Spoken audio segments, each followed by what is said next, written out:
अस्सलाम वालेकुम वरहमतुल्लाह। दोस्तों, इस वक्त हम GM पाशा साहब से बात करेंगे जो लाहौर से तशरीफ़ लाए हैं ये दाऊद फरीद के मज़ार पे।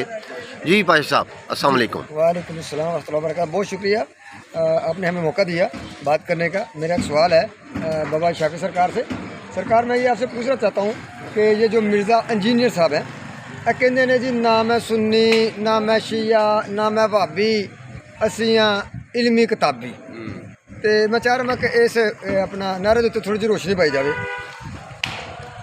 जी अस्सलाम जी शाह साहब जी मेहरबानी जी, तुसी मेरे अगे सवाल रखा तो मैं जदों भी इस इंजीनियर नूं सुनना वा तो मौलाना रूम सरकार का मैनू शेर याद आता है। फारसी दे विच है, मैं पंजाबी विच बयान कर देना।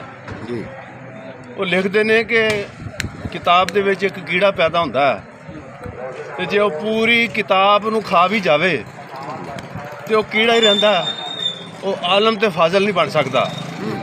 तो मैनू तो वो कीड़ा लगता है इंजीनियर कि किताबां का कीड़ा बनया है, किताबां नूं खा रहा है तो पर ये आलम फाजल नहीं बन सकता कि जिहड़ा हक दे राहियां दे खिलाफ ते साडे पाकिस्तान दे विच दरवेशी निज़ाम के खिलाफ गल्लां उठा रहा है।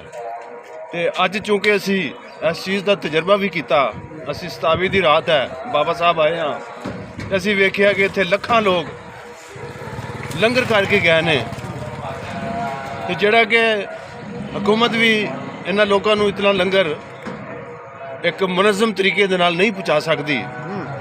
तो एवें जे अगर दाता साहब चले जाइए उत्थे भी यही आलम है, जी बिल्कुल। कलंदर चले जाइए उत्थे भी यही आलम है, जी गोलड़ा शरीफ चले जाइए उत्थे भी यही आलम है जी कि हर तरफ लंगर इंसानों मुनज़म तरीके दे नाल मिल रहा है तो कोई किसी को छीना चपटी नहीं कर रहा, खुश हो रहा है। क्योंकि मैं पहले भी अर्ज़ की है एक बाबों का खुदा, यह बाबों का खुदा जिहड़ा मुहब्बत है, इश्क है, इश्क का पैगाम है।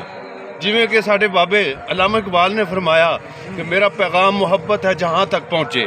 जी जी जी यह बाबियां का पैगाम है। वाह वाह वाह। हैं तो एक और जगह ते अल्लामा साहब लिखते ने कि भला निभेगी तेरी हमसे ए क्या वाइस, भला निभेगी तेरी हमसे क्या है वाइस कि हम तो रस्म मोहब्बत को आम करते हैं।